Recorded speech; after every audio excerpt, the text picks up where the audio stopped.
I'm with Ellesmere Port under 14s after round 3 of the E&G Youth Netball Premier League Northern Conference. Right, today you had two really tough games. Whoever does the fixtures, sack 'em. Yeah. Grangetown and Chester. So Grangetown, they probably have come a long way since last season.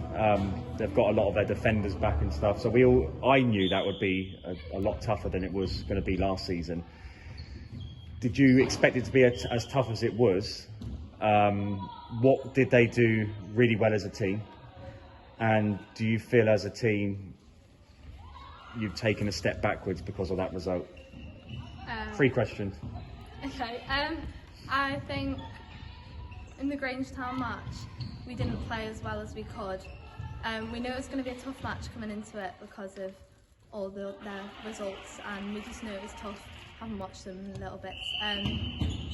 I think they just pressured us to make mistakes, but we're still building, so we'll just take it and put it behind our backs and keep going. I think for me, it's one of the only times I've ever seen you struggle to find a pass. Like, obviously you've struggled to find a pass in other games, but more consistently in that game in particular, it wasn't like you to kind of always be kind of where do I pass the ball type of thing. Well, Grangetown defensively really good. Well, I think all down their court, no matter if it was the defenders or the attackers, they were just very they were always pressuring. Yeah. They had a good pressure. When you say pressure, just give me an example of that. They were quite physical team and quite strong team, and they were always on us. So just forcing mistakes and yeah. stuff. No, because defensively they look really on point. Does that result reflect a great Grangetown team or an Ellesmere Port team that have gone slightly backwards in their performance levels? Well, I wouldn't say that we've gone slightly backwards. I just think that we've got a new team now. We've got a squad of 12 and we're all still working and building up together in this new squad. Yeah. But Grangetown do deserve the credit. They've had a very good, strong game. So after that game, what was your mentality going into the Chester one? Did you feel that you're going to be under more pressure, or did that result against Grangetown give you that kind of lift you needed, or shock to the system you needed to be on point for that one?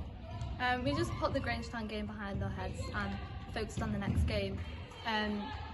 We just had to believe that we could win and then carry that mentality through the game, and then we got the win. I know in local leagues or regional leagues, I think Chester beat you in the local league and you drew in a regional round. What was the difference here today which got you that win? I think as a team we just felt like we all wanted to win. We all felt determined on the court to do the best that we could. But and you think tactically you changed in order to kind of stop the rot in terms of playing against Chester? No? Tactics. I don't think so. There was tactics, but not giving them away. Yeah. What part of their game did you identify as their strongest asset? Oh, the shooters always.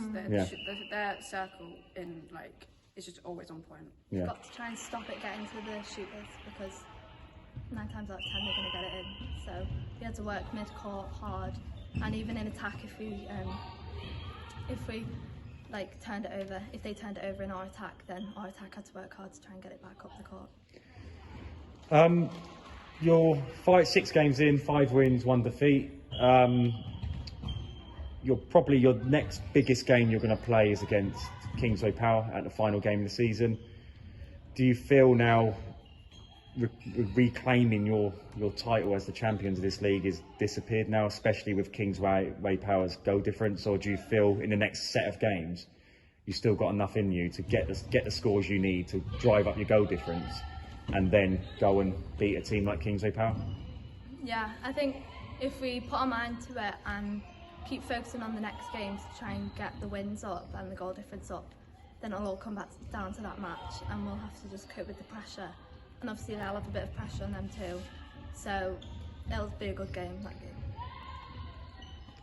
Does that result put you in danger of coming potentially second or third or fourth in the league? Because in the South, based on results and based on previous history, Poole and Turnford will be coming first and second.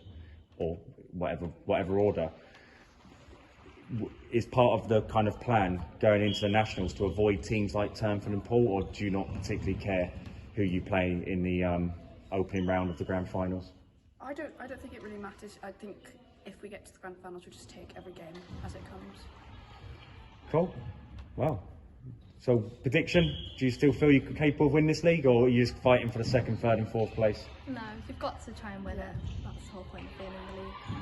Nice one. Well, pleasure interviewing as always, and I will see you on March 19th.